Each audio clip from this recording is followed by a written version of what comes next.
En esta oportunidad tenemos una nueva sesión muy interesante. Muy buenas noches, estimados participantes. Reciban un cordial saludo del Consorcio de Centros Educativos Católicos en esta nueva sesión de nuestros seminarios virtuales denominados Desafíos en Pandemia. Para dar inicio, invitamos por favor a la señora Ana Lucía Salcedo, coordinadora del PROCEP, para que nos pueda motivar y dar el inicio de esta nueva sesión. Ana Lucía, ¿nos escuchas, por favor?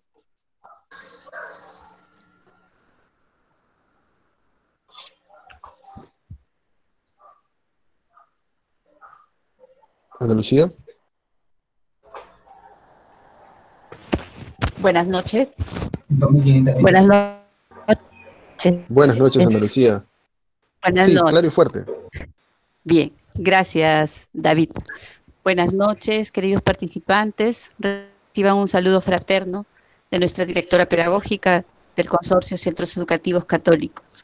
Sean ustedes bienvenidos a esta segunda fecha de la presentación del tema Elaboración de sesiones virtuales en ciencia y tecnología, esta vez para el nivel secundaria, a cargo del especialista James Juárez Muente, en el marco del tercer seminario virtual gratuito Desafíos en Pandemia, trabajando y enseñando desde el hogar. Para los que de repente ayer no estuvieron, James es educador con 20 años de experiencia en la educación básica regular, egresado de la Escuela de Ingeniería Metalúrgica de la Universidad Nacional Mayor de San Marcos, licenciado en Educación en la especialidad de Biología Química por la Universidad Nacional Federico Villarreal. Él es colaborador de la revista Signo Educativo, muchos años, y capacitador del Consorcio de Centros Educativos Católicos desde el año 2010. Profesor, asesor de monografía de años intermedios y del programa del Bachillerato Internacional en los cursos de Biología, Química y Física en el Colegio Peruano Japonés La Unión. Para poder empezar esta nueva sesión, nos vamos a poner en presencia de Dios y todos decimos en el nombre del Padre, del Hijo y del Espíritu Santo. Amén. Vamos a pedir a nuestra Santa Madre, la Virgen María, que interceda por nosotros, por la paz del mundo, por tanta familia que está perdiendo sus seres queridos con esta pandemia. Que la gente recapacite, piense y piense no solo en ellos, sino también en los demás, que se queden en casa y que salgan solo los que tienen que salir, porque solo así vamos a poder hacer que cese esta pandemia, sobre todo en nuestro país. Le regalamos una rosa rezando el Ave María a nuestra Virgen en este mes. Dios te salve María, llena eres de gracia, el Señor es contigo. Bendita eres entre todas las mujeres y bendito es el fruto de tu vientre, Jesús. Santa María, Madre de Dios, ruega por nosotros pecadores, ahora y en la hora de nuestra muerte. Amén.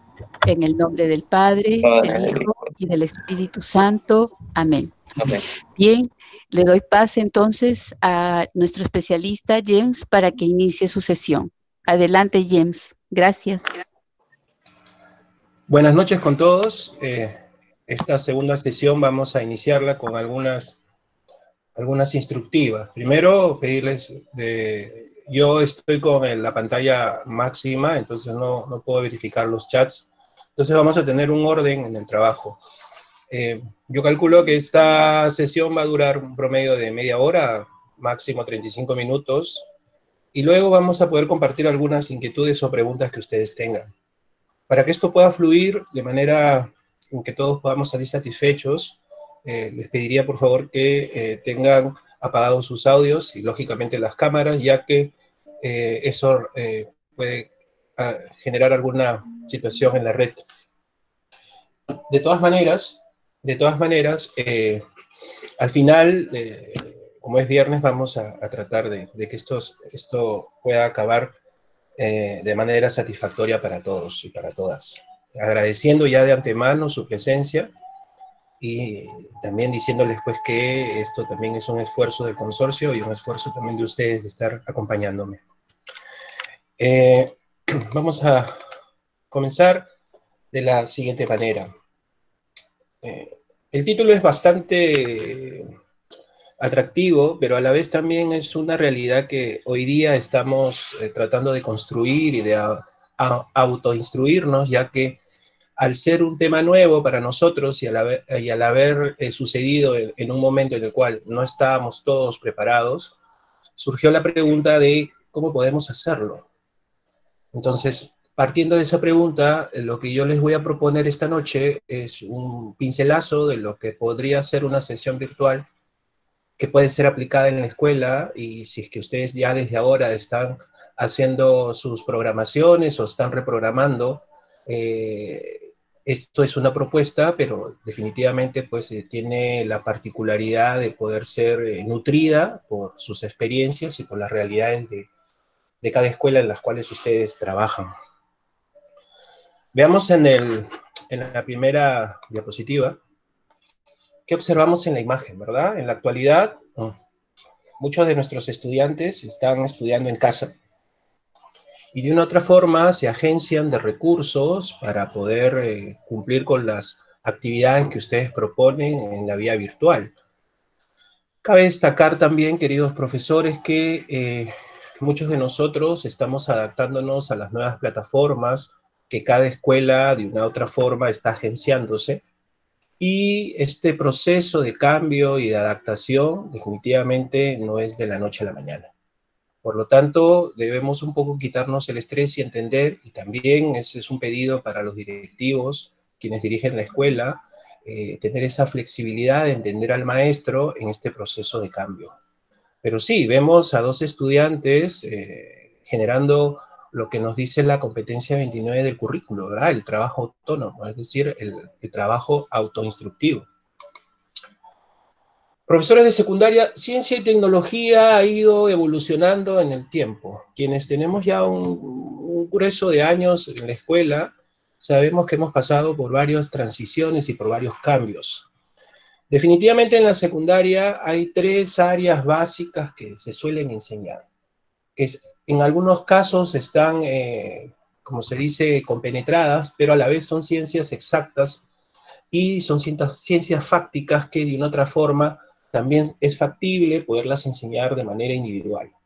La biología, la física y la química. Definitivamente nosotros tenemos quizás algunos problemas cuando entramos a una escuela y queremos enseñar estas tres áreas, ya que en el Perú las especialidades de las facultades de educación no abarcan las tres áreas.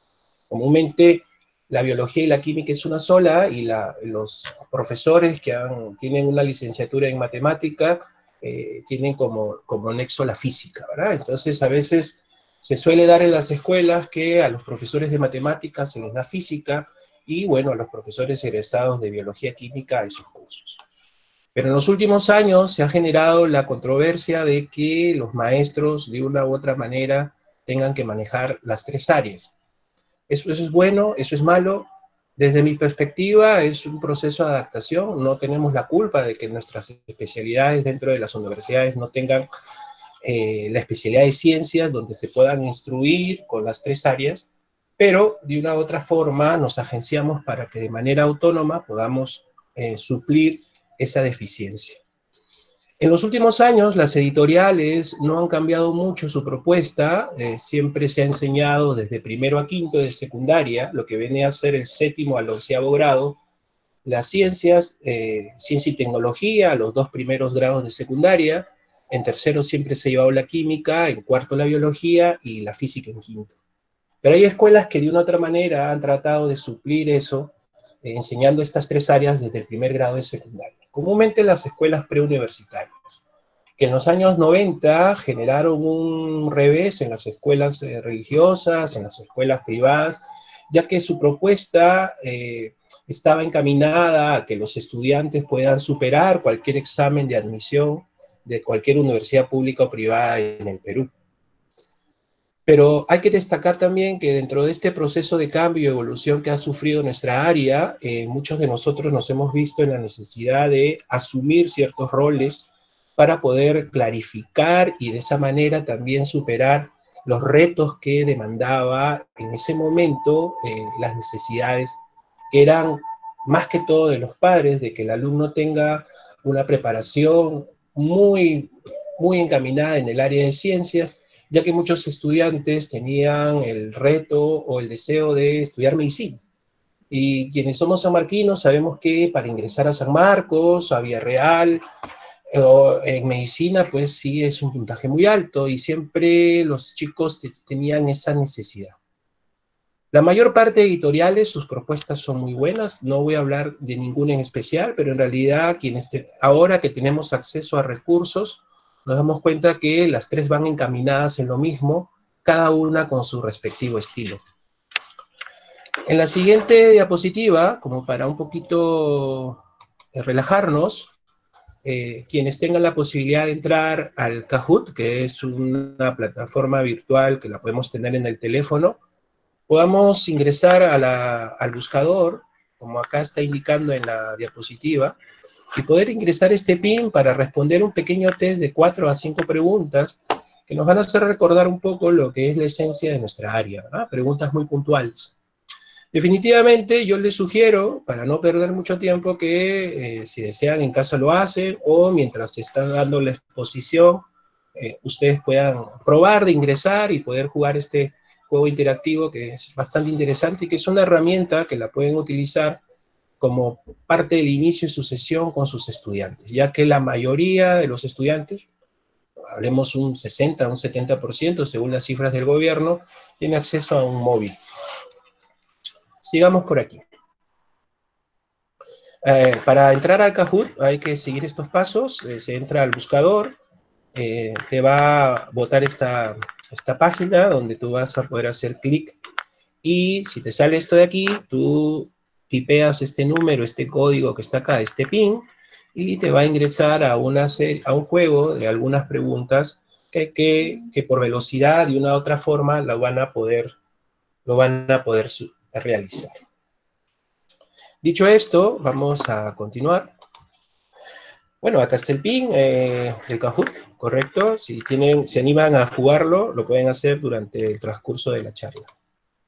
¿Cuál es el contexto que ahora nosotros los profesores vivimos? Es un contexto bastante diverso, vamos a decirlo así. Hemos conocido la plataforma Zoom, la plataforma Google Meet del Google Classroom. Estamos muy atentos a lo que el MINSA, el Ministerio de Salud, aborda todos los días con la situación de los contagiados, los fallecidos, y las pruebas moleculares y las pruebas cortas.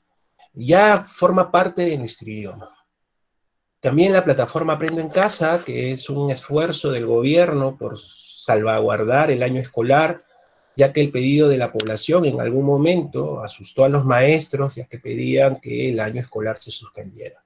Eso generaría una escala de desempleo muy alta, ya que en el Perú somos más de 300.000 maestros que laboramos en las escuelas privadas. Pero también nuestros queridos estudiantes están de una u otra manera adaptándose a este proceso y el maestro está esperando un poco la respuesta del ministerio en cómo vamos a trabajar, ¿verdad? Para eso el ministerio nos ha dado un pincelazo con esta resolución viceministerial que yo los invito en sus tiempos libres a revisar, o si ya la están revisando, para que vean un poco cuál es el enfoque o el esquema que ellos plantean para el desarrollo de este año escolar, que por lo que se nota y se ve va a ser totalmente virtual hasta fin de año. Pero a la vez también nuestros alumnos, que están muy metidos en las plataformas de videos como el YouTube, están ávidos de información, y hay algunas teorías conspirativas que sugieren que este señor dueño de Microsoft es el culpable de la pandemia actual, ¿verdad?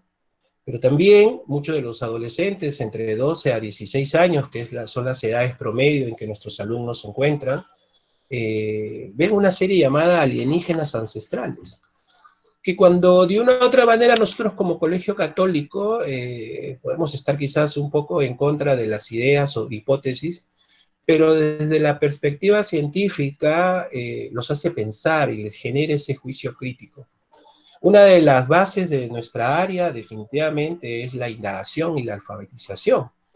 Entonces, el visualizar estos videos no va en contra de nuestras creencias, pero sí genera la posibilidad de hacernos muchas preguntas. Y despierta la curiosidad en los niños que de una u otra manera visualizan este tipo de series.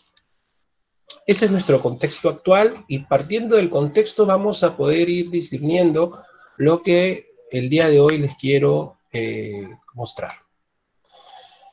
Es importante recordar cuál es el enfoque de nuestra área. Nuestra área tiene un enfoque básico que es la indagación y la alfabetización científica y tecnológica, y es tener la oportunidad de hacer ciencia y tecnología, cosa que muchos maestros dentro de su labor diaria intentan y lo tratan de hacer.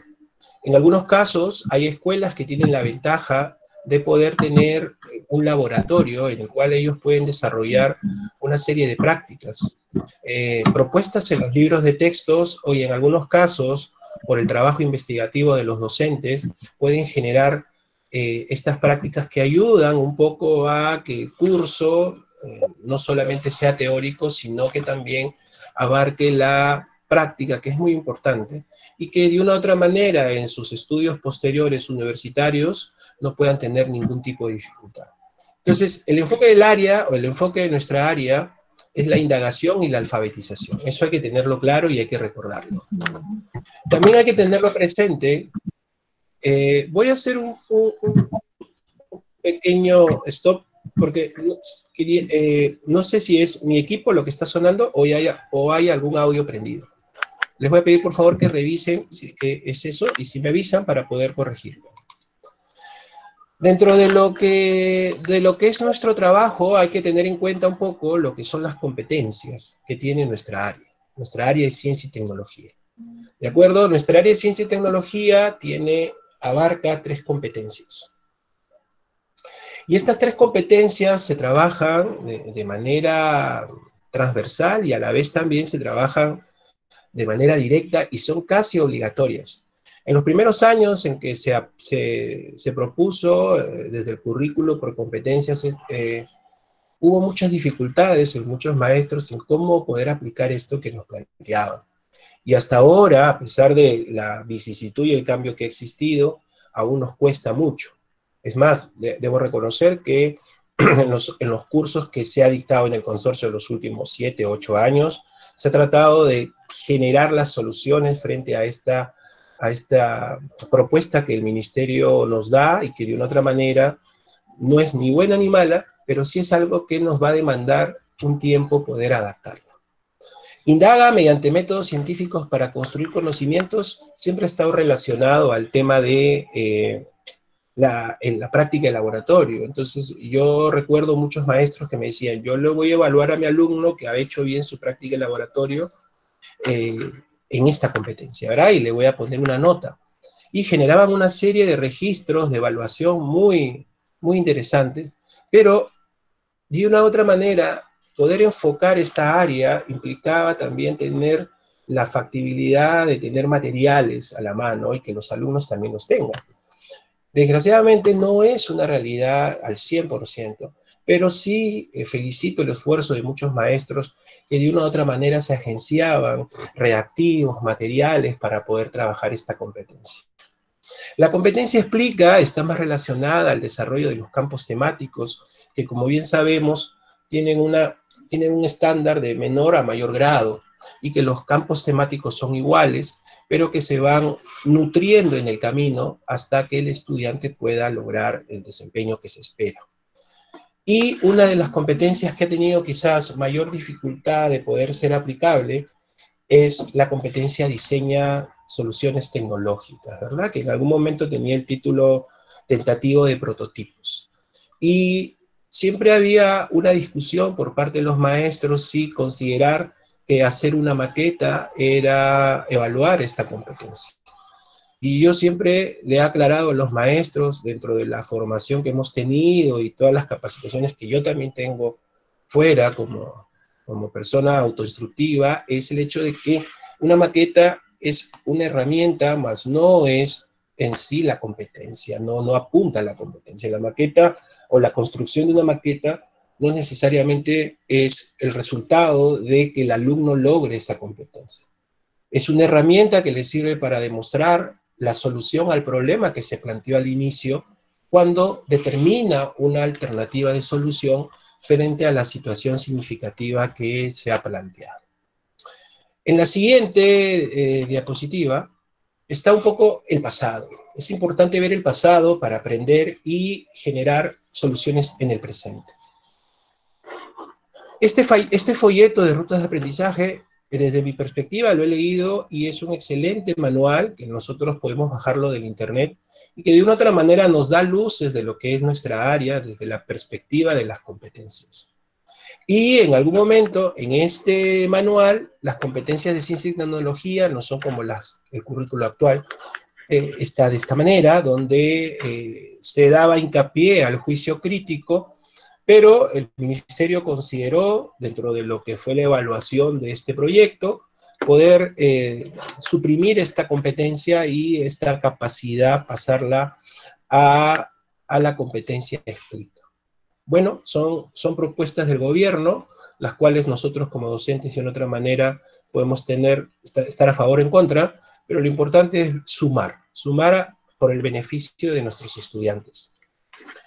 Muy bien, en la siguiente hay dos cuestiones que quizás hemos dejado de lado en el área de ciencia y tecnología, que es la bioética, ¿verdad? Hay una serie de situaciones que se dan en el mundo y que hay personas que pueden estar a favor o en contra, pero sí es importante y considero desde mi experiencia que en ciencia y tecnología se puedan tocar temas de bioética y de lo que es el progreso científico, ¿verdad?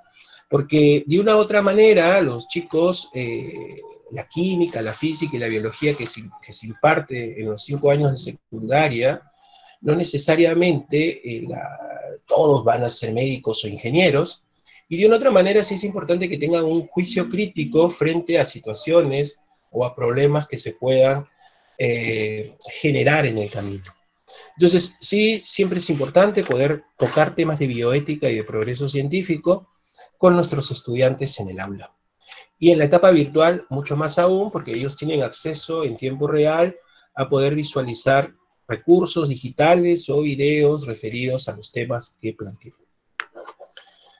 Muy bien, es importante también recordar un poco los procesos didácticos, que era un poco la guía para elaborar nuestras sesiones de aprendizaje cuando estábamos en la etapa presencial. Y en los procesos didácticos hay que tener en cuenta varias cuestiones, ¿verdad? Los procesos didácticos en realidad para las 3 competencias son casi parecidos, pero no necesariamente iguales.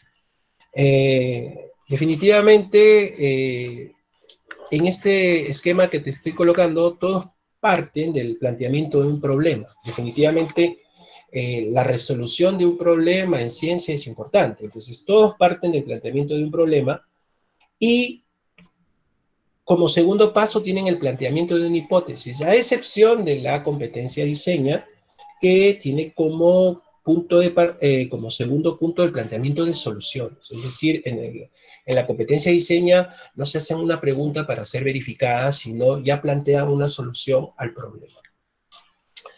Seguimos por aquí. Bueno, este es un poco el trabajo pedagógico que hemos estado haciendo los últimos años. Nuestras sesiones, de una u otra forma, donde teníamos que generar evidencias de aprendizaje, que era un poco este portafolio que ahora el Ministerio nos pide en las sesiones virtuales, era poder evidenciar el trabajo en clase. Y en Perú Educa, la mayoría hemos revisado quizás estas propuestas de sesión que el Ministerio colgó, y que de otra manera nos ayudaron a visualizar lo que iba a ser nuestro trabajo dentro de lo que es en sí el trabajo de escritorio, como yo le llamo, ¿verdad? Porque, valgan verdades, no necesariamente lo que plasmamos en el papel lo podemos aplicar en el aula, ya que en el aula es un laboratorio de personas donde están distintas situaciones que quizás puedan retrasar o darnos el tiempo necesario para poder aplicar lo que habíamos programado. Y en las sesiones virtuales, profesor, va a ocurrir lo mismo. No necesariamente lo que se escribe en el papel lo vas a poder hacer a rajatabla, ya que tenemos que tener en cuenta varios factores que escapan a nosotros. Ya los vamos a ir un poco revisando. ¿Es posible o factible lo que ahora nos dicen? ¿Cómo va a ser el docente de hoy, verdad? ¿Qué nos exigen a nosotros? Y la pregunta cae de madura, ¿verdad? ¿Nosotros fuimos formados en ese perfil? Es decir, quienes estuvimos en la universidad, fuimos formados con ese perfil. Nos piden ahora ser comprometidos, que siempre lo hemos sido, preparados. La mayor parte de docentes es autodidacta, organizado. Para ser docente hay que ser bastante organizado, tolerante. Bueno, en los últimos años el carácter y las emociones de nuestros estudiantes han ido variando. Y eso se debe un poco a los cambios en la sociedad y a un poco a la flexibilidad que ha habido en no poder corregir a nuestros estudiantes dentro de clase. Pero ese es un tema aparte. Un profesor abierto a preguntas, es importante que el profesor tenga esa apertura de poder escuchar las preguntas del niño. Contador de historias, pero un contador de historias desde la perspectiva del tema que está abordando. Y en este aspecto sí suelo recordar a veces que nosotros tenemos una línea entre lo que es nuestra labor con nuestros estudiantes, ¿verdad? Y no es porque nosotros estemos un peldaño arriba, sino que hay ciertas cuestiones que la prudencia nos va a ayudar a evitar que ese contador de historias no necesariamente sean de nuestros aspectos personales, sino más bien relacionados a los campos temáticos que estemos desarrollando. Social es importante, un maestro tiene que ser súper sociable, y esta palabra friki es un poco... es tomada de un vocablo griego que es como decir estrambótico, locuaz. Y sí, hay que de una u otra manera ser creativo. En la actualidad, pues cuando estamos frente a un aula de 30 estudiantes en promedio, cada uno con sus historias de vida y sus diferencias, es importante poder tener esa conexión emocional con ellos que nos ayuda a engancharlos para la propuesta que nosotros desarrollamos en una sesión de aprendizaje. Perdón. Quiero también comentarles que a pesar de la pandemia y de la situación que ahora vivimos, esta educación virtual y vernos por una pantalla y escucharnos por un audio, el CONCITEC ha considerado que la Feria Eureka sí se va a dar. Ellos están viendo una serie de protocolos para poder desarrollarla. Asumo que dentro de su propuesta está que estos proyectos sean individuales, es imposible que sean grupales, y que de una u otra manera no se rompa ese lazo que ha habido siempre de prepararnos para nuestras ferias de ciencia que hacíamos en la escuela, presencial, y que era como nuestra carta de presentación de los maestros de ciencia y tecnología, ¿verdad? Con el tiempo se fue cambiando, algunas escuelas dejaron de hacer la feria de ciencia ya que había un día de logro donde todas las áreas participaban, pero considero que esto de la feria de ciencia se debe mantener en la escuela. Es importante motivar a nuestros estudiantes a la investigación y, lógicamente, para el maestro lo nutre porque los chicos tienen ese potencial creativo que a veces nosotros nos nutrimos también de ellos. Pero sí, les comento que sí se va a dar la Feria de Ciencia y ya el CONCITEC va a ir dando los protocolos para la elaboración y las bases para el desarrollo de esta actividad.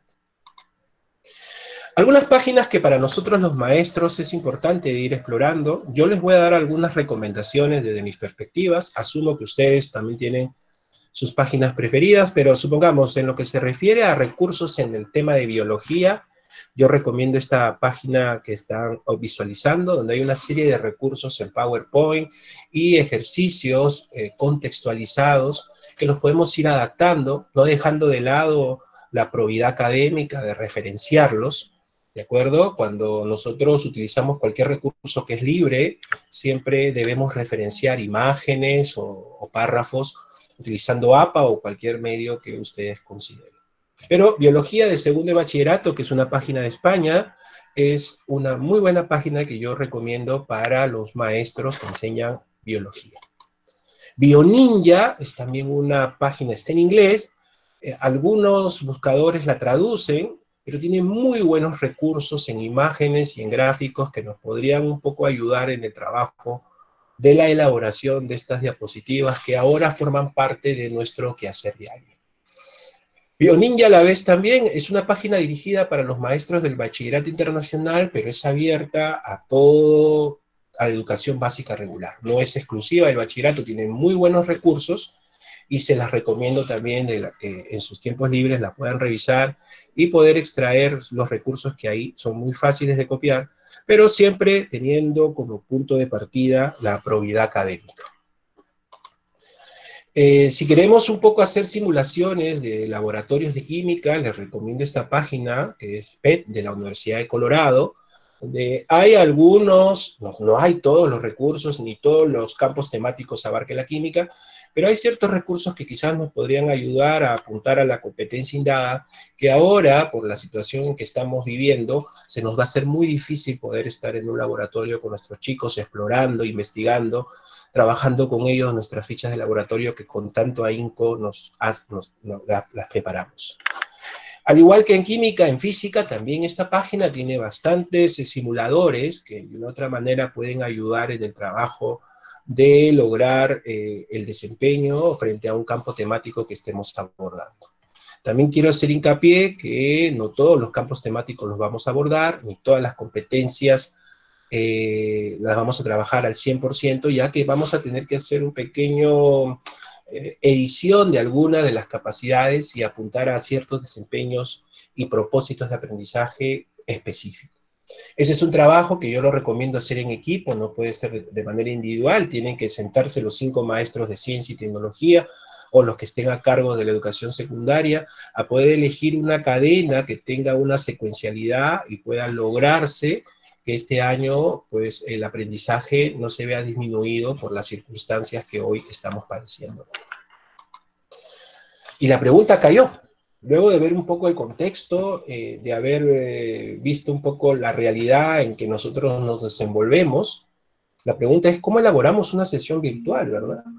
No hay por parte del ministerio un documento que nos haga una indicación clara o concisa de cómo podemos elaborar estos materiales. Lo que yo hoy día les voy a proponer es un poco la revisión de varias propuestas que hay en la web, de algunos seminarios que también he participado, y bueno, vamos a tratar de que este híbrido pueda de una otra manera satisfacer a lo que ustedes están buscando. Hay que entender que el diseñar una sesión virtual implica un proceso de retrospección y de análisis de nuestra realidad en la escuela. Tenemos alumnos diferentes, diferenciados. Hay algunas escuelas que tienen una unidad de aprendizaje diferenciado y que de una otra manera tenemos que tener claro que al diseñar estas sesiones virtuales, saber quiénes son los que van a recibirla y de qué manera ellos lo van a poder, de manera autónoma en sus casas, poder desarrollarlas. Entonces, cuando hablamos de un enfoque basado en competencias, queridos docentes, ¿de acuerdo? Y formulamos estas situaciones de aprendizaje que hoy nos pide la escuela desarrollar, tenemos que tener en cuenta 3 puntos importantes. El hecho, el problema y la estrategia. ¿De acuerdo? Entonces, de una u otra manera, el primer paso que nosotros debemos tener es cómo vamos a diseñarlo. Para eso debemos agenciarnos de recursos. Sé que muchas editoriales han abierto sus plataformas para poder liberar los recursos que ellos tenían exclusivos para los maestros que llevaban sus libros, y que de una u otra manera nos pueden dar un pincelazo de lo que va a ser nuestro diseño de nuestras situaciones de aprendizaje desde la etapa virtual. Sigamos. Pero acá quiero hacer un pequeño stop y recordar un poco cuál es la realidad que ahora estamos viviendo con respecto al aprendizaje. Tenemos 3 modelos. El modelo basado en contenidos, y quienes tenemos un poco de años, yo recuerdo mucho que muchas escuelas o academias preuniversitarias contrataban a los alumnos de ingeniería o de medicina de las universidades por la capacidad que tenía de resolver los problemas más difíciles. Entonces yo recuerdo que las entrevistas de trabajo era, ok, te daban una separata con 3 o 4 problemas difíciles y te decían, anda a la pizarra y resuélvelos. Y eras contratado y eras valorado por la cantidad de conocimiento acumulado que tenías y la habilidad para resolver problemas. Entonces llegó un momento en que eso satisfacía la demanda que había en esa época de que los chicos ingresaran a las universidades, y muchos colegios optaron por este modelo basado en contenidos. En la actualidad aún se usa, por supuesto, no nos podemos engañar, aún seguimos enseñando en un modelo basado en contenidos, ya que la propuesta del Ministerio de Educación aún no ha calado en nosotros en su totalidad. Pero también existe un modelo basado en destrezas, donde hay una estructura cognitiva organizada, y donde el alumno, su concepción de aprendizaje está basada en construir el conocimiento. Y lo que evaluamos en realidad es cómo comprende y cómo construye el conocimiento. A diferencia del anterior, donde nosotros evaluamos la replicación y aplicación de este conocimiento. Es decir, queremos que nuestro alumno responda a rajatabla lo que nosotros dictamos en la pizarra, o queremos que el alumno construya su propio conocimiento y no se desvíe del contexto del cual se está conversando. Pero en la actualidad a nosotros nos piden un modelo basado en competencia, y cuando hablamos de competencia debemos relacionarlo con el término de calidad. Es por eso que en los últimos años muchas escuelas han pasado por procesos de acreditación, porque de una u otra manera querían mostrar a la sociedad que ellos cumplen una serie de estándares que les dan la posibilidad de ser una escuela diferente, una buena escuela. Y con la concepción de aprendizaje en el modelo de competencias definitivamente está relacionado al desarrollo y combinación de capacidades, cómo el alumno las desarrolla y las combina para solucionar un problema. ¿Y qué cosa es lo que evaluamos ahora? Los desempeños. Es por eso que cuando diseñamos nuestra sesión virtual, lo recomendable es lo que está funcionando, quienes ya tenemos casi acabado el primer bimestre, y estamos ahora diseñando lo que va a ser el segundo bimestre, es qué desempeños apunto para elaborar mi sesión, hacia dónde quiero ir. Muy bien, ¿qué cosa debemos tener en cuenta al diseñar nuestras situaciones de aprendizaje o lo que ahora estamos trabajando con nuestros estudiantes en ciencia y tecnología? Tenemos que ver unas opciones de diseño, es decir, tenemos en la web una serie de recursos digitales que nos puedan dar un panorama más amplio de lo que es el trabajo, pero a la vez también saber qué modalidad es la que estamos utilizando. Hemos escuchado hablar del término sincrónico, asincrónico, ahora lo vamos a tocar de manera más profunda más adelante. ¿Cómo es el ritmo de nuestra clase? ¿Cómo son nuestros estudiantes? Y es importante conocer a qué nos enfrentamos. Y si somos profesores nuevos, me diré a alguna maestra o maestro, bueno, para eso pues tenemos que estar en contacto con el departamento psicopedagógico para tener un informe más o menos de saber cuáles son el tipo de estudiantes que tenemos, ya que muchos maestros que han ingresado a una escuela por primera vez o en su primer año en esta escuela, pues conocen muy poco, ya que las clases presenciales no llegaron ni a 2 semanas de poder compartirlas. Entonces, es importante tener ese contacto con el departamento psicopedagógico e informarnos de cómo son nuestros estudiantes para poder definir cuáles son los ritmos de clase y los recursos que tenemos a la mano. Definitivamente me cuentan algunos profesores que dictan sus clases desde su celular, ya que no tienen una laptop, y es una realidad. Pero eso no es una desventaja, hay que verlo como una oportunidad. Entonces, ¿qué cosa debemos tener en cuenta? ¿Cómo lo vamos a diseñar? ¿Qué modalidad vamos a utilizar? ¿Qué ritmo de clase tenemos? ¿Y qué recursos tenemos a la mano? Si tenemos todos esos insumos, vamos a poder diseñar una situación de aprendizaje que satisfaga tanto al estudiante como a nosotros mismos. ¿Qué ideas debemos tener en cuenta respecto a la evaluación? Porque no hay algo todavía muy conciso de cómo vamos a evaluar. Muchos estudiantes me preguntaban, profe, pero si usted toma un examen, se van a copiar porque tienen al lado la web. Bueno, la idea es generar preguntas que los hagan pensar más que transcribir un texto o recitar de memoria un concepto que al final no va a trascender en el estudiante. Entonces, ¿qué ideas debemos tener respecto a la evaluación? Determinar si el estudiante está preparado para el nuevo contenido. Profe, que tengo que hablar con el departamento psicopedagógico, por supuesto, tienes que conocer al grupo humano que estás manejando. ¿Qué tipo de sistema vas a apoyar al estudiante? Hay escuelas que el departamento psicopedagógico genera sesiones adaptadas para los chicos que tienen algunas dificultades, y eso es positivo y suma al proyecto. ¿Qué insumo vas a calificar? Es decir, al diseñar tu actividad, ¿cómo lo vas a evaluar? y identificar si hay algún estudiante que consideras tú que no va a lograrlo. Porque frente a esa situación, la única respuesta válida es: ¿tendré que hacer una nueva sesión? No necesariamente, pero sí la actividad vas a tener que adaptarla para que el alumno la pueda resolver. Y esa es un poco la problemática que ha habido los últimos años, porque los profesores se cargaban de trabajo, pero veámoslo desde la perspectiva cristiana y humana, ¿verdad? Ese alumno te lo va a agradecer toda la vida. Siguiente aquí. ¿Cuál es el rol del estudiante en línea? ¿Cuál es su rol que tiene el estudiante en la actualidad? Escucha o lee, ¿de acuerdo? Porque te está escuchando cuando estás hablando, así como ahora me están escuchando a mí. Algunos quizás están leyendo el PPT. ¿Qué tipo de problemas? Si completa problemas o responde preguntas indistintamente de la plataforma que utilice. Si explora simulaciones y recursos, si realmente de manera autónoma lo que tú le recomiendas que revise lo hace, y cómo colabora con sus compañeros dentro de clase. Justo el día de hoy tuvimos una reunión en la escuela donde yo laboro, y el departamento psicopedagógico nos comentaba que algunos alumnos que son muy duchos en tecnología apagaban el micro al profesor o no dejaban grabar la clase, pero son situaciones manejables que con el diálogo y el buen trato se pueden conciliar y poder manejar una clase lo más humanamente posible. ¿Cómo es la sincronía de la comunicación? Si es asincrónico o sincrónico. Ya lo vamos a ver ahorita. ¿Y cómo va a ser la fuente de retroalimentación? Si es automatizado, si es el profesor quien va en ese momento a hacer la retroalimentación, o son entre ellos mismos que nos van a realizar este proceso de metacognición.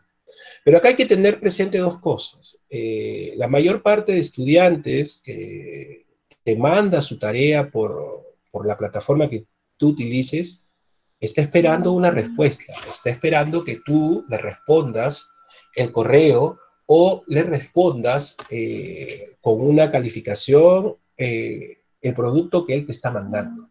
Entonces, la gran problemática que ahora surge es que, profesor, yo tengo 200 alumnos, enseño 3 o 4 aulas y me demoro mucho tiempo. Sí, hay que ver la forma o los protocolos para poder satisfacer esa demanda, que sí es importante el estudiante, y el estudiante lo espera. En la última encuesta que hubo en mi escuela, los estudiantes, una de las cosas que reclamaban era que los profesores no les respondían los correos o no les respondían en la plataforma las tareas que habían ellos elaborado. Muy bien. ¿Qué cosa es un diseño sincrónico? Sincronía viene de conexión, ¿verdad? El diseño sincrónico en realidad viene a ser cuando tú haces tu clase vía Zoom, vía Meet o cualquier tipo de plataforma, y puedes tú responder o tener un diálogo a tiempo real. Y entonces, profesor, lo que vemos en las plataformas de YouTube, donde vemos infinidad de profesores que se han grabado en su pizarra dictando sus clases con hermosas pizarras, eso es un diseño asincrónico, porque no hay la oportunidad de que en tiempo real el profesor pueda satisfacer alguna consulta o curiosidad que tenga nuestro estudiante. Entonces, ¿qué cosa hay que aprovechar en este diseño sincrónico? Pues la comunicación. Entonces hay que estar constantemente comunicándonos y verificando que nuestros estudiantes estén en línea. Pero más que estar en línea, es decirle, a ver, abre tu audio, dime qué piensas de lo que hemos hablado, un diálogo donde podamos verificar que realmente están. Porque ahora surge la pregunta, están ahí conectados, pero ahorita quizás están comiendo una manzana. Ahorita no sé cuántos profesores estarán conectados, pero no puedo yo verificar si tú estás ahí simplemente conectado o estás haciendo otra cosa. Y la idea de estas sesiones virtuales es que durante los 60 minutos, 45 minutos, dependiendo del tiempo que tu escuela te ha sugerido, el alumno pueda aprovecharlos al máximo. Veámoslos desde el punto de vista de aprovechamiento, más no de ser como un capataz que está buscando que el alumno esté ahí sentado mirando. La idea no es eso. La idea es que el estudiante disfrute el momento, le sea propicio para poder generar preguntas que te ayuden a generar un diálogo. Ese es un poco el diseño sincrónico.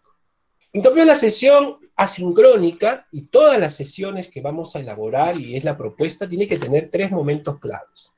El inicio y el desarrollo y el cierre. Y vamos a tratar un poco de dilucidar un poco lo que se propone. Cuando hablamos de un inicio, hablamos de compartir una agenda. Y es que es importante que el profesor diseñe su sesión de tal manera que el alumno tenga la oportunidad de verla y les sirva como una agenda de lo que va a desarrollar. Profesor, entonces usted me está diciendo que sería ideal colgar esa información antes de la clase. Por supuesto. Porque en realidad la sesión del Zoom puede servir como un proceso de retroalimentación y donde el alumno pueda satisfacerse de sus preguntas cuando tú le respondes frente a las inquietudes que ellos tienen, previo a la lectura de esta definición.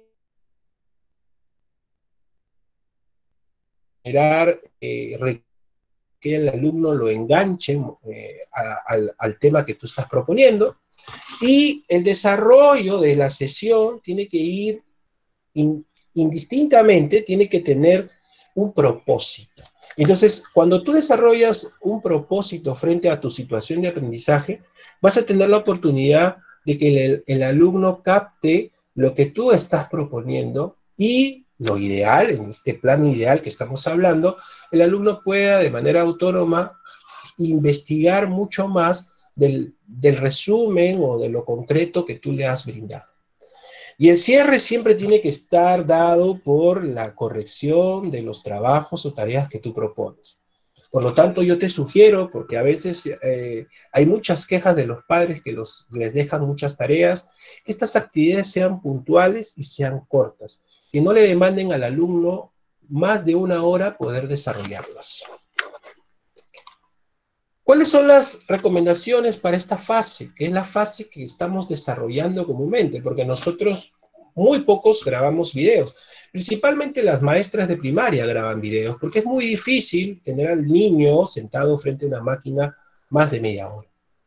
Es preparar las clases por web, seleccionar un medio de comunicación alterno, ¿de acuerdo? Preparar recursos. Adicionalmente, si tú grabas un video, debe ser una información adicional, y definitivamente tu carácter, ¿verdad? Hay que tener ciertos cuidados de que se puedan filtrar algún tipo de sonido cuando estás charlando con tus estudiantes, y también ser muy prudente, porque ha habido casos en la web donde algunos profesores han insultado a sus alumnos sin darse cuenta que tenían el micrófono prendido. Entonces, son ciertos detalles que nosotros los docentes peruanos vamos a ir adaptándonos, porque esto es todo un proceso. En cambio, una sesión asincrónica, como les dije, es lo mismo que la sincrónica, es decir, tienes una interacción, pero no en tiempo real.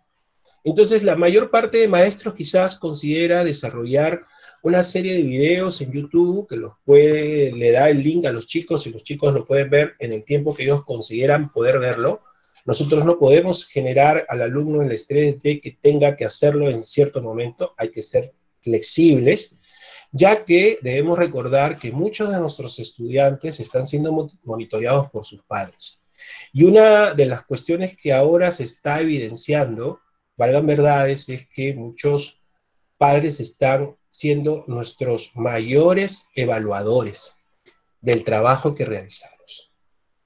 Y comienzan a surgir opiniones diversas, pero que debemos tomarlas desde el punto de vista constructivo para una mejora continua. ¿Cuáles son las técnicas o instrumentos de evaluación que hemos ido utilizando en los últimos años? Comúnmente, nosotros hemos podido observar el desempeño porque hemos estado en una etapa presencial, pero ahora lo que vamos a analizar es su desempeño. No lo podemos observar porque no estamos ahí con ellos. Igual también acompañamos ese trabajo del desempeño, pero ahora nosotros, a partir de ciertas preguntas que hagamos, vamos a tener que medir ese desempeño. Por lo tanto, nuestros instrumentos de evaluación van a cambiar. Hay plataformas como Google Classroom que nos dan la posibilidad de generar rúbricas o escalas, y si es importante generar pruebas escritas o de opción múltiple, hay plataformas que nos brindan esa posibilidad, y lo que tenemos que hacer es un poco informarnos y tratar de revisar estos recursos que a simple vista podrían parecer un poco tediosos, pero que ya con la práctica y la adaptación se nos va a hacer un poco más sencillo el trabajo. Cinease, en su última publicación, un poco propone la autoevaluación, ¿verdad? Cómo vamos a evaluar las sesiones, cómo nos vamos a organizar y cómo nos vamos a comunicar. De una otra manera, la comunicación que tengamos con los padres, cuando veamos que un estudiante no cumple con el producto o la actividad que se ha propuesto, debe ser, bueno, lógicamente cordial, donde generemos esa flexibilidad de decirle al alumno, tienes que cumplirlo, te voy a dar un tiempo más, pero generar que todo nuestro grupo humano pueda lograr ese desempeño esperado. Muy bien. En conclusión, podríamos decir pues que la fase sincrónica y asincrónica son complementarias y ambas apuntan a la construcción de un aprendizaje. ¿Es un ideal? No es un ideal, es una realidad que tenemos que tratar de plasmar, ya que nuestros estudiantes están esperando de nosotros más que un cúmulo de conocimientos, la posibilidad de que ellos mismos lo construyan y nosotros desde la forma virtual podamos acompañar ese proceso. La retroalimentación es importantísima y debemos tener en cuenta que cualquier tipo de actividad que los alumnos desarrollen debemos en tiempo real o en el menor tiempo posible poder darle las sugerencias de mejora y que el alumno sienta que el trabajo que está haciendo, sea corto o largo, realmente le sea importante y que nosotros vamos a evaluarlo. Pero sí tenemos que quitarnos de la cabeza el 20, el AD, y debemos apostar porque el alumno aprenda poco, pero algo de calidad. Entonces nuestra valoración va a ser más personal. Yo siempre hago este ejemplo cuando en la etapa presencial yo recordaba mucho a esos profesores y recuerdo haber tenido colegas, y espero que no creo que sea el caso de ustedes, que tenían una memoria fotográfica impresionante, ¿verdad? Y yo siempre decía, Dios mío, ¿por qué no me has dado esa memoria? Porque había muchos colegas que sin tener un registro al lado llenaban la computadora o los sistemas para poner notas mentalmente, ¿verdad? Yo la verdad me buscaba todos mis registros para poder pasar nota por nota y me preocupaba si es que alguna nota no la colocaba bien. Pero sí había colegas que de una otra manera colocaban las notas de manera fotográfica, se recordaba. Y eso no es una evaluación. Parece gracioso, pero la evaluación tiene que ser un proceso en el cual el maestro realmente genere los instrumentos para que este estudiante realmente también pueda aprovecharlos al máximo. Entonces, la valoración de nuestro estudiante y el punto de partida que nosotros tengamos para este proceso va a generar o va a ser la dirección del éxito de nuestro trabajo. ¿Cuáles son los momentos de la clase virtual que dentro de lo que ahora estamos viendo, ensayo y error, puede ser práctico? Supongamos una introducción muy corta con un gancho motivacional, puede ser este programa Kahoot, donde puedas tú generar 2 o 3 preguntitas donde los chicos puedan interactuar, una explicación muy sencilla, con una ayuda visual, un PowerPoint bien elaborado, corto, no muy extenso, donde el alumno pueda tener claro los conceptos que tú vas a dar, unas actividades que apunten a, donde puedan de una u otra manera estar relacionadas a lo que tú estás dando. A veces generamos preguntas que no tienen mucho que ver con lo que estamos ofreciendo. Y el foro Zoom, o según la plataforma que utilices, el Meet, como la que estamos utilizando ahora, debe ser más bien un momento de diálogo donde podamos responder a las interrogantes que ellos tengan en su trabajo autónomo. Si tú lo consideras, generar otro tipo de actividades complementarias, pero no obligatorias, dar la oportunidad a los alumnos que consulten o que pregunten y tú poder responderles. Comúnmente en estas sesiones que duran 1 hora, en algunas escuelas, se ha reducido, en algunas escuelas de 40 horas, ahora son 20 horas semanales y tienen un horario un poco flexible, con 15 a 20 minutos de descanso entre clase y clase, se pueda generar ese diálogo individual con los estudiantes. ¿Es posible? Vamos a ir viéndolo en la práctica hasta qué punto podemos atender la demanda al 100%. La entrega de este trabajo y la actividad docente va a estar relacionada al hecho de monitorear a nuestros estudiantes y ver la forma de que ellos puedan cumplir con la actividad programada. Y una actividad de metacognición es importante siempre al final de nuestras sesiones para ver cómo los alumnos han ido captando el aprendizaje que nosotros proponemos. Acá les doy algunos momentos de un ejemplo de sesión y sus respectivos tiempos, Pero más que todo lo que yo le propongo es que estas sesiones, más que semanales y llenarnos de papeles, tengan la posibilidad de ser una guía instructiva para nuestro estudiante, que cuando el alumno tenga esa sesión, ¿de acuerdo?, la pueda entender, y si es que no tuvo la oportunidad de estar en vivo con ustedes en ese momento, pueda también de manera autónoma desarrollar. Entonces, yo lo que propongo es más o menos de 2 semanas, unas 4 horas, que podamos desarrollarla en un ejemplo como este, ¿verdad? Puede comenzar un lunes, dependiendo del número de horas que tengas, con una introducción corta, donde puedas generar preguntas y un diálogo abierto, realizar con ellos el trabajo. Lo recomendable en ciencia, y profesores de física y de química, donde hay los productos a veces pueden ser la resolución de algunos problemas, puedan hacerlos con ellos en vivo, sincrónicamente, ¿verdad? Y que más bien la actividad sean problemas o similares para que el alumno tenga una guía de cómo desarrollarlo. Y en la otra semana, más bien ser un tema de retroalimentación, ¿verdad? Una semana de trabajo y una semana de retroalimentación. Por lo tanto, los campos temáticos que abordes deben ser puntuales y tienen que ser secuenciales. ¿De acuerdo? Tienen que ser secuenciales. Supongamos, en biología yo abarcaba desde características de los seres vivos hasta genética, que era lo real que podía llegar, ¿verdad? Entonces yo he tomado la decisión de solamente ver célula en este semestre, porque dentro de lo que se busca esta propuesta, no me va a abarcar más tiempo para hacer más campos temáticos. Los de química han decidido hacer estructura atómica porque consideran que es la base de la química, y los de física cinemática. Pero cada docente, según sus características y su grupo de alumnos, podrá hacer más campos temáticos o menos. Eso es indistinto. Algunos recursos virtuales que debemos reconocer o buscar o tratar de ir un poco investigando: Canvas, Aditio App, Genially, el Google Classroom, si es que una escuela tiene el Google Suite contratado, es una muy buena plataforma, o Webex de Cisco, ¿verdad? Cualquiera que sea la plataforma que tú elijas, son plataformas que de una u otra manera te van a facilitar el aprendizaje y el desarrollo de esto con tus estudiantes. Y acá yo quería un poco mostrarles mi sesión y cómo un poco se puede ir estructurando, ¿verdad? Bueno, en mi escuela nos han pedido una serie de requisitos. Cada escuela es distinta, por lo tanto, lo que yo hago es proponerles, ¿verdad?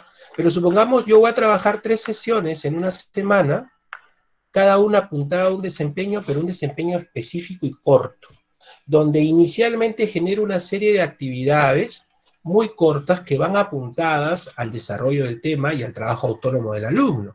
Definitivamente mis recursos han cambiado, la mayoría son páginas web, ¿de acuerdo? Y mi evaluación es más que todo formativa, desde la participación oral de los chicos y tener un registro donde ir apuntándolo, el manejo de la plataforma de los chicos, cómo utiliza el chat en la plataforma, porque a veces estos chats se utilizan para críticas entre ellos, para bromas entre ellos, entonces hay que ser muy cuidadoso en ese aspecto. Entonces, de una u otra manera, el generar nuestras sesiones virtuales no es algo que nos obligue a un trabajo sistematizado, más bien es la oportunidad de la creatividad. Lo que va a valorar, creo, una escuela es la creatividad del maestro para poder lograr los aprendizajes básicos y mínimos que nuestros queridos estudiantes merecen. Y bueno, si hay alguna pregunta, yo estaré dispuesto a contestar y les agradezco su atención.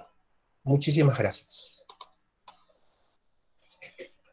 James, buenas noches, soy Janet Palomino, profesora del Colegio Santa Ángela, y te quería hacer una pregunta con respecto al uso de laboratorios virtuales. Como tú mismo has mencionado, debido a la coyuntura nosotros no podemos acceder a laboratorios físicos.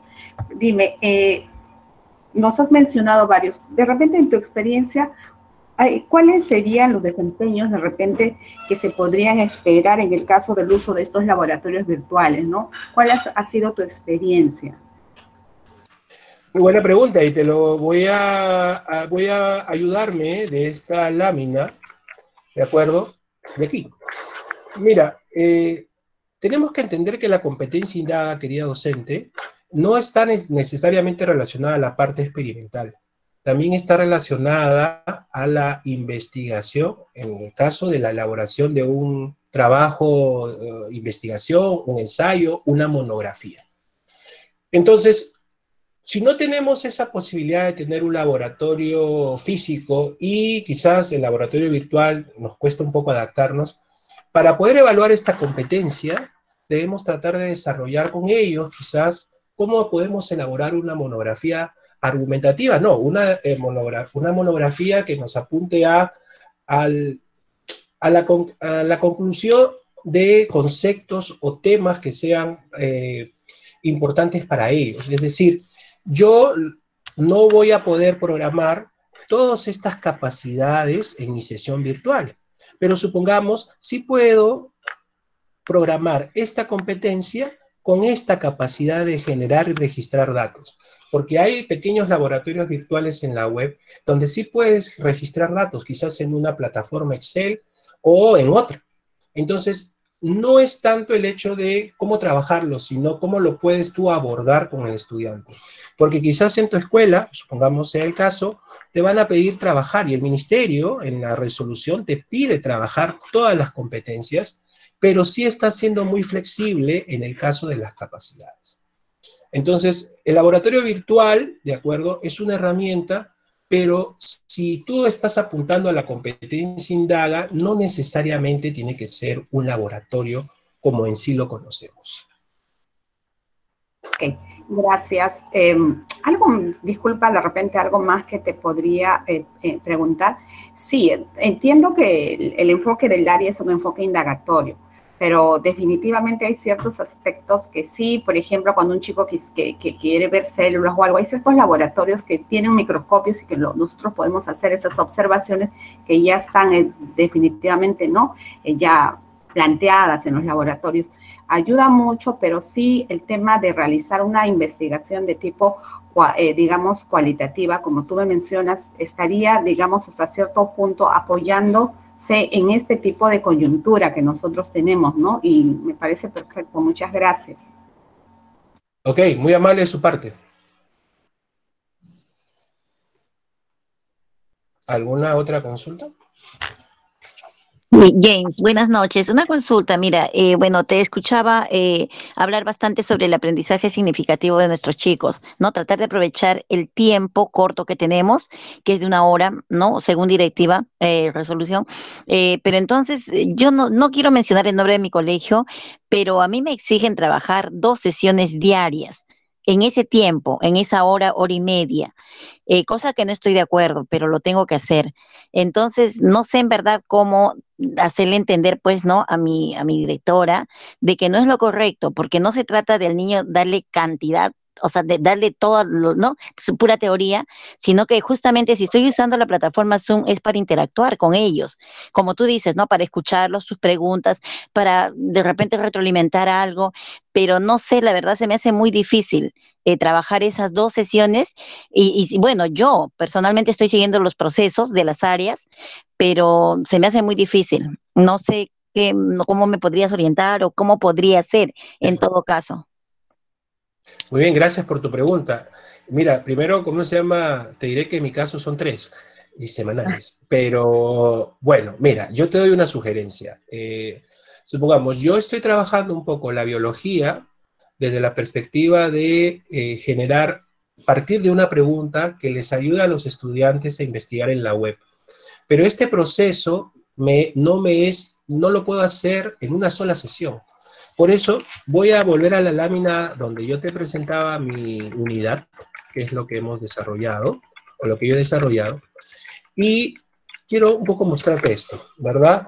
El desempeño es específico, es decir, quienes enseñamos biología sabemos que en los libros de texto está citoesqueleto, núcleo y organelos como un solo tema, y está muy bien, está resumido. Entonces yo lo que he hecho es, eso que esté en un libro de texto, que es el recurso que he utilizado, que son 2 caras, ¿de acuerdo? Lo he tratado de partir en 3 partes para ser muy específico en ciertos aspectos.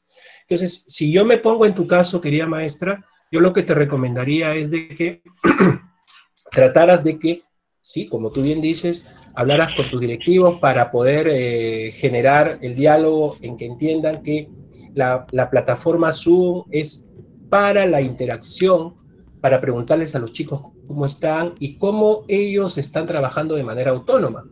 Pero sí, frente a esa problemática que tú me mencionas, yo creo que lo importante es que apuestes por la calidad, es decir, pocos campos temáticos, pero que de una u otra manera les sirvan para poder afrontar lo que va a ser el 2021, porque no sabemos si es que esto va a continuar.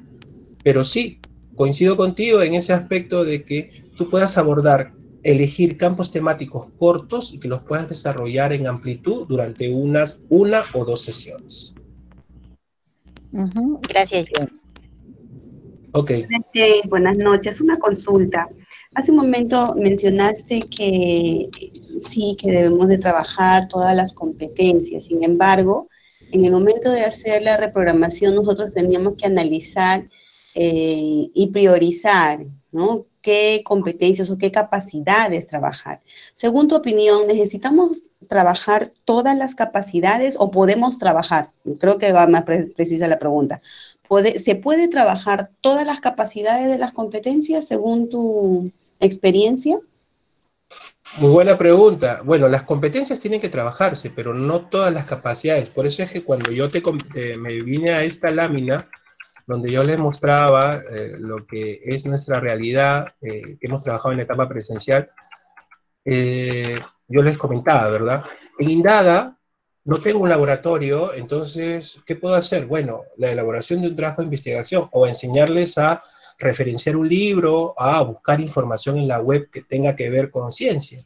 Entonces, yo solamente trabajaría esta capacidad, genera y registra datos. En la competencia explica, como abordo campos temáticos y temas de juicio crítico, lecturas o videos para opiniones de ellos, definitivamente voy a trabajar estas 2 capacidades, no me puedo escapar. Y cuando hablamos del diseña y construye soluciones, que es la competencia quizás más compleja de poder trabajar en clase por los tiempos y ahora menos, yo lo que sugiero es plantearles situaciones significativas donde ellos solamente determinen una solución, porque no va a haber la oportunidad de poder completar todas estas capacidades. Es un poco difícil.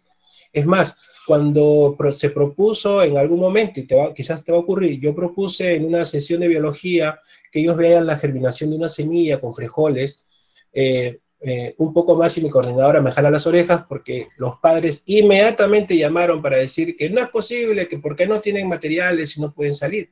Cosas básicas, son situaciones que ocurren. Entonces lo que en ese momento se me ocurrió de solución es decirle, bueno, vamos a ver, y busqué en la red un video donde se veía todo el proceso de la germinación y les comentaba cómo iba ese proceso. Pero en la realidad vamos a tener esa problemática. Pero frente a tu pregunta, querida maestra, no vas a poder trabajar todas las capacidades, vas a tener que elegir cuál apunta a tu desempeño. Pero las competencias, sí. Hola. James, disculpa que te corte un poco, y justo a eso apuntaba, ¿no? En el caso de diseña y construye soluciones tecnológicas, para nosotros es prácticamente imposible trabajarlo por el tema que tú acabas de mencionar, porque no podemos pedir material a los padres, y tal vez nos quedemos aquí. En la competencia Indaga, si nosotros lo miramos macro, porque yo sé que tú eres de BI, y BI maneja un nivel muy alto, si nosotros estamos en instituciones de un nivel medio, digamos así, de repente el trabajo de Indaga, si sé el enfoque del área es indagatorio, tal vez a través de los laboratorios virtuales sí se podría completar el proceso. Yo lo he hecho, sí me ha tomado 2 semanas, como tú mencionas, pero sí he logrado hasta cierto punto que los chicos se familiaricen con todas las capacidades.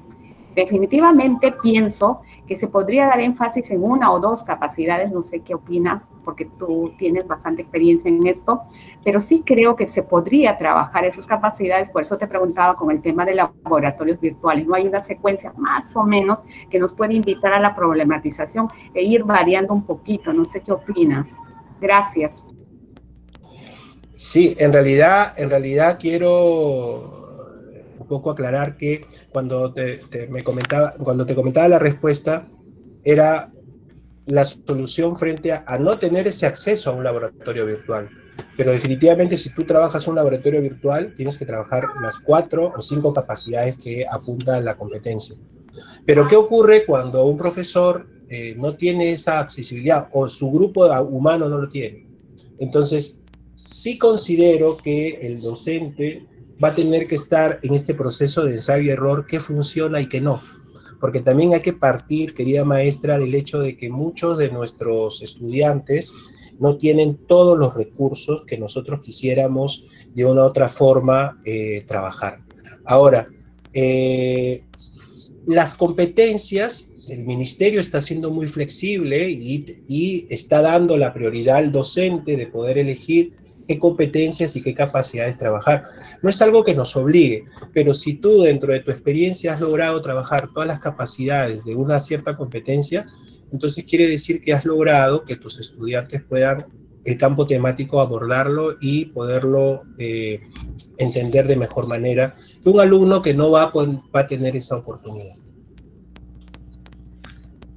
¿Cómo estás, Jane? ¿Qué tal? Buenas noches a todos. Yo quisiera hacer una consulta. Creo que en INDAB está como una competencia priorizada. Y yo creo que mientras no se cumplan todas las capacidades, no se puede registrar que se ha cumplido con la competencia. De repente, como dice la maestra, sí, nos tome 2 semanas. Yo soy profesor de física, y he podido hacer también la misma experiencia con material reciclable, con material que tienen en casa, tratar de poder demostrar mediante esta plataforma Zoom una pequeña demostración en forma remota, ¿no? Donde ellos puedan manipular calculadoras, manipular tiempo, y puedan sacar y analizar sus datos que ellos necesitan para hacer sus evaluaciones. Bueno, esa es mi experiencia que yo he podido realizar y me da resultados. Muy bien, lo que comenta, ¿cuál es tu nombre? Antonio. ¿Tu nombre? Antonio. Mira, Antonio, yo coincido Antonio contigo Gamarra. en lo que tú me dices. Gamarra. Yo coincido contigo en que todas las competencias tienen que trabajarse todas las capacidades. Lo que pasa es que dentro de lo que estamos nosotros trabajando en la realidad, muchos de nosotros vamos a caer en la confusión de cómo hacerlo.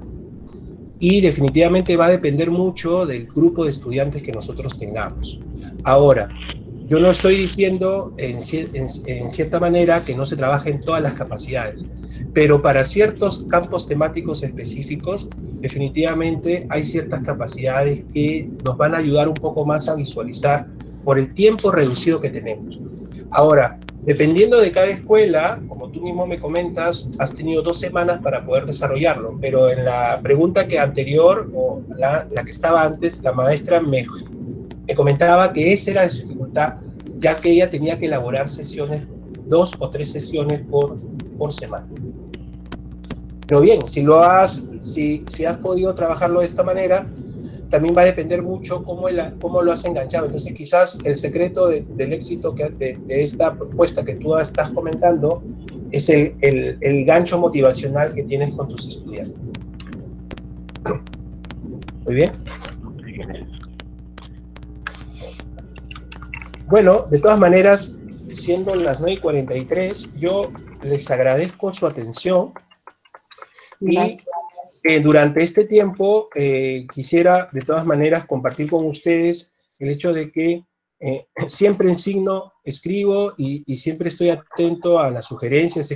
Recibo varios correos de mucha gente que a veces lee la columna y que de una u otra manera compartir cualquier tipo de material didáctico que ustedes deseen tener o que podamos compartir. Con mucha confianza me escriben al correo y yo lo que tenga podamos compartirlo por el Drive y de una u otra manera generar una comunidad de aprendizaje entre todos los docentes. Muchas gracias. Muchas gracias, James. Ha estado excelente, como el día de ayer, tu participación el día de hoy. Agradezco en nombre del consorcio también a todos los participantes que se han dado tiempo esta noche y los invitamos a seguir participando en nuestros seminarios virtuales gratuitos que se encuentran colgados en la página web del consorcio. La próxima semana vamos a tener miércoles y jueves. Los animo a invitar a los padres de familia de vuestros colegios a la participación del día miércoles. Las psicólogas que estarán a cargo van a hablar sobre tareas del nido y el colegio en la casa, sobre todo para los más pequeños, que son de inicial, primero y segundo grado, que los padres son los que tienen que apoyar a las maestras y a sus hijos en la casa, ¿no? Es para padres, especialmente para padres y de los grados pequeños. Y el día jueves sí los invito a todos los docentes para la ponencia de pastoral en la escuela de hoy. Todos los docentes y los docentes de pastoral, coordinadores también. Muchísimas gracias, muy buenas noches. ¿Sí? No, antes de, primero agradecer, por favor, le haces presente el agradecimiento a nuestra presidenta del consorcio, la madre María Antonieta, a Juanita Escarzi por la oportunidad, y no quiero dejar, aunque sea un minutito, de agradecer pues a Miguel Ángel Mejía, a Cristian Tello, a Patricia Chaquila, a Clever Chipana, a Sora Amelia Díaz Córdoba, a Lucía Prado, a Leonidas Tobar, si es que me olvido de alguno, disculpen, Carlos Montoya, Yanet Palomino, Luis Bautista, que de una u otra manera han participado de este seminario y que estoy dispuesto a recibir sus correos frente a cualquier consulta o colaboración, y en ambos casos esta comunidad educativa pueda crecer y el Consorcio de Colegios Católicos sigue demostrando esa calidad humana frente a sus docentes, frente a la situación que hoy vivimos. Muchas gracias.